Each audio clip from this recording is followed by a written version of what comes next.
Hello, bachcho, let's read the question. The question says the horizontal component of Earth's magnetic field at a place is 3 into 10 to the power minus Tesla, and the dip is tan inverse of 4 by 3. A metal rod of length 0.25 meter placed in north-south position is moved at a constant speed of 10 centimeters per second towards the east. The EMF induced in the rod will be. तो देखिए हमारे को यहाँ पर ये बोला है कि हमारा अर्थ का मैग्नेटिक फील्ड का हॉरिजॉन्टल कंपोनेंट की वैल्यू दी है और उसका जो डिप है उसकी वैल्यू दी। अब हमको ये बोल रहे हैं कि एक हमारे पास सपोज ये नॉर्थ, दिस इज साउथ, हो गया ईस्ट, हो गया हमारा वेस्ट। ठीक है, हमारे पास एक रॉड है जो कि नॉर्थ वेस्ट साउथ डायरेक्शन में हमने प्लेस करके रखी। कहने का मतलब ये हमारी ये रॉड है जो कि ईस्ट डायरेक्शन में मूव हो रही है विथ वेलोसिटी कितना 10 सेंटीमीटर पर सेकेंड। अब इस पर हमें ये बताना है कि ईएमएफ कितना है।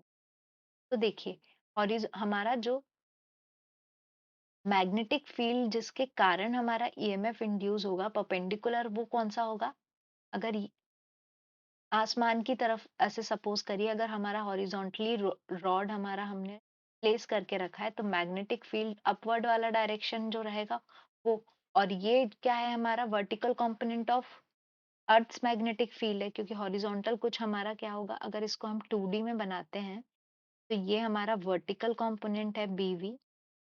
ठीक है, और ये हमारा हॉरिजॉन्टल कंपोनेंट है BH, और ये जो है जो B आएगा ये हो गया थीटा, ये डिप के कारण आएगा। ठीक है, तो जो एक्ट कर रहा है हमारे रॉड पे ईएमएफ जिसके कारण हमारा प्रोड्यूस होगा वो कौन सा कंपोनेंट है? BV के कारण।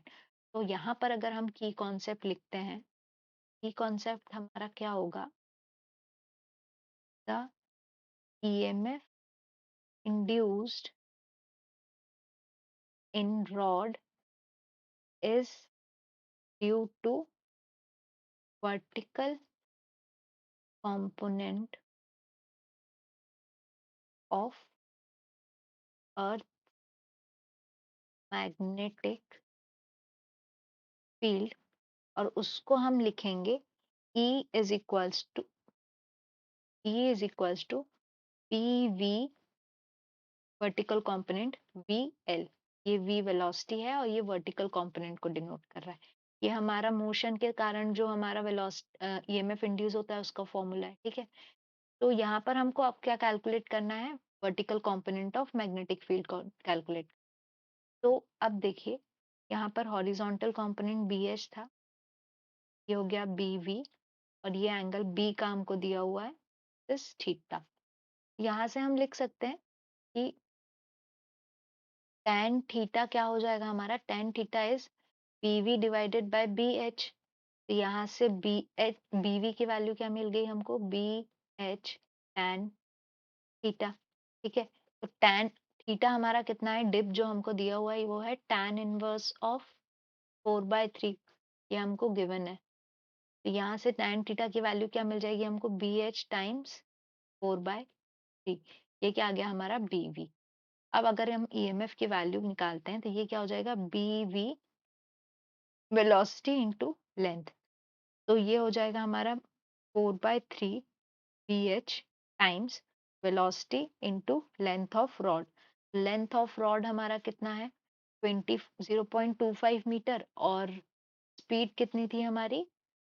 10 सेंटीमीटर पर सेकेंड। तो यहाँ से हम लिख सकते हैं 4/3 इंटू हॉरिजॉन्टल कॉम्पोनेंट की वैल्यू है 3 इंटू 10⁻⁻⁴ मल्टीप्लाइड बाय स्पीड हमारी कितनी है? 10 सेंटीमीटर पर सेकेंड है तो उसको मीटर में कन्वर्ट कर देंगे, इसलिए multiplied by 10 into 10⁻⁻² multiplied by 0.25। ठीक है, अब इस पूरे को अगर हम सॉल्व करते हैं तो ये क्या हो जाएगा? 3 and 3 कैंसिल, और ये 1/4 हो जाएगा दिस, तो ये पूरा कैंसिल हो गया। हमारा आंसर आ गया this is equal to 10⁻⁻⁵ volt. ये आ गया हमारा ईएमएफ। ईएमएफ इंड्यूस कितना हो रहा है? EMF induce is E is equal to 10⁻⁻5 है, इसको हम लिख सकते हैं 10 इंटू 10⁻⁻6 वोल्ट, यानी कि 10 माइक्रो वोल्ट। आंसर क्या हो गया? Option D. So answer is Option D. I hope you understood the question well. Best of luck.